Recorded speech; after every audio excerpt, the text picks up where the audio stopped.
Ba-dum, ba-dum, ba-da-da-dum, ba-dum, ba-da-da-da-da-da-da-da-bum. Hello, and welcome back to the Pandemic Podcast, where we sit down to talk about all things related to the outbreak of COVID-19 and the ways in which it has impacted different sectors of our society.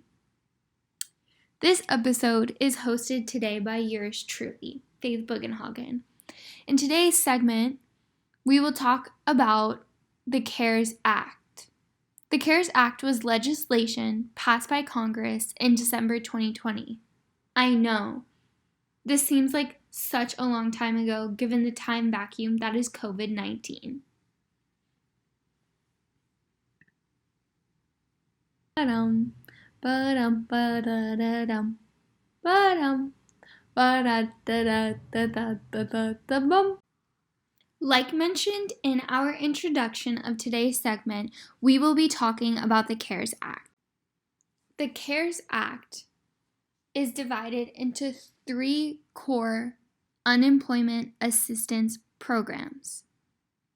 Of these include Pandemic Unemployment Compensation, Pandemic Emergency Compensation, and Pandemic Unemployment Assistance.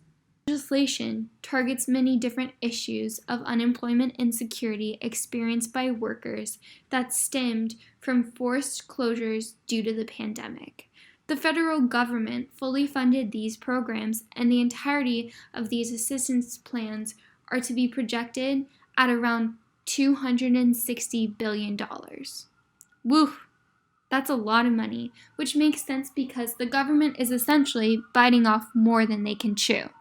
Don't get me wrong, the CARES Act has implemented programs that have proved to be successful, one of which is referred to as the Payment Protection Program, which was initially used to assist small businesses in maintaining costs while forced to close, such as employee salaries, operating expenses, and rents of operating spaces. This program was even expanded in January 2021 when it opened up qualification to sole proprietors, independent contractors, and self-employed individuals. After the break, we come back to sit down with Erin Durancic, who is a hairdresser and stylist based in Houston, Texas, who took advantage of the PPP loans she qualified for. Ba-dum, ba-dum, ba-da-da-dum, ba-dum, ba-da-da-da-da-da-da-da-bum. I am now joined by Erin Durancic, who shares her success story in using the PPP loans to get by during the time in which she was away from her business. Heard about the PPP loan, and there had been some talk about unemployment payments, and that was kind of a nightmare. I looked into that, and that was just like trying to get through to that was just not going to happen. And then I'd heard about the PPP loan, so I looked into that a little bit, and it wasn't really that hard. I feel like I think I went through Bank of America to do it, which is who I do my merchant services with. And so I think I just put in the application, and I want to say it was towards the end of my time off. And I got the money probably a couple months later, and it was enough to pretty much cover all of my rent and expenses while I was off, which was pretty shocking. Durancic was in one of the most fortunate situations to be going into the pandemic in. She had an LLC attached to her name and had the benefits of basically functioning as a small business. Many hairstylists and hairdressers were not in her same situation. In hairdressing and styling, they are often independently contracted by the salons they work for, meaning that they do not have ownership of their business operations. Durancic's increased protection, she was the ideal candidate for the PPP loans. Barely having to worry about making the qualifications, she even had the ability to apply for forgiveness and was accepted, meaning that she would not have to pay any of the money back that she was loaned through the PPP loan. And then eventually I had to apply for forgiveness, which wasn't too bad because, what I got it for, it pretty much covered like my rent, it wasn't too excessive outside of that. So that was pretty easy to show my rent and expenses. And eventually that got forgiven too. So luckily the whole process was not super stressful for me like it was for a lot of people. Durancic is right. She was lucky and did not experience the stress that many others did during similar processes of obtaining unemployment assistance. The whole issue surrounding the CARES Act is ideal candidacy, essentially. The exclusion that is involved in this legislation revolves around the classification of workers that are applying for these assistance-based programs. The National Employment Law Project advocates for workers' rights and expansions in legislation that often inhibits workers from getting protections from their employers. Their work is essential to consider when looking at these unemployment programs that were implemented because of COVID-19. Amy Traub, a policy analyst and researcher, was unable to join us today, unfortunately. However, she left us with some points to consider. Her work at the NELP is aimed to target legislation like the ABC test.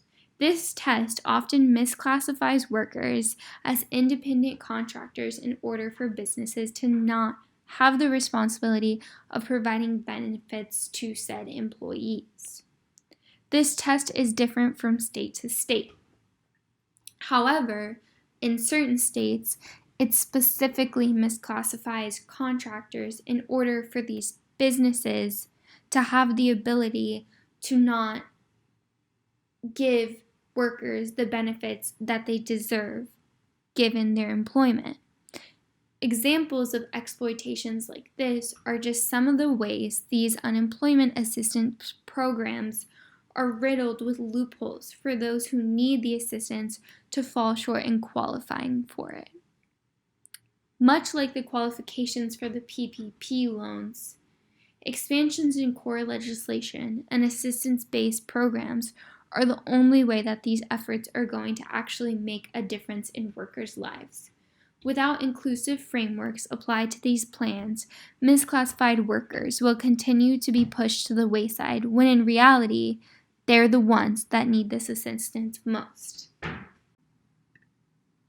Moving forward, the federal government must take into consideration who these programs are serving and how to serve them in a more long-lasting way.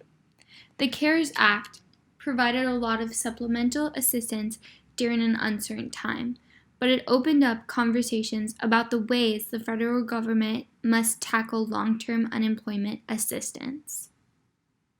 There must be a rectification in the process of implementing increased legislation in order to create a more sustainable change in the way long-term unemployment assistance is provided to those who need it the most.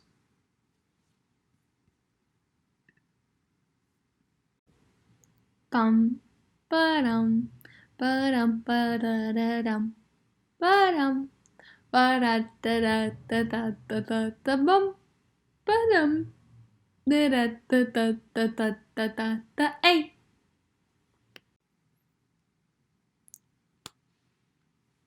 Thank you all for tuning in to this week's segment of the Pandemic Podcast.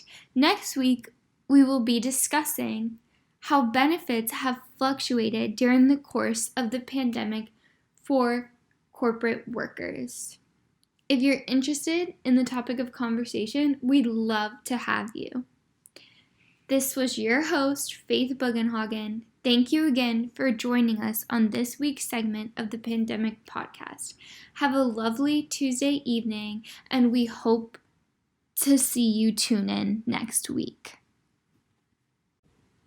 Bum, ba-dum, ba-dum, ba-da-da-dum, Ba-dum. Ba-da-da-da-da-da-da-da-da-bum. Ba-dum. Da-da-da-da-da-da-da-da-da. Hey.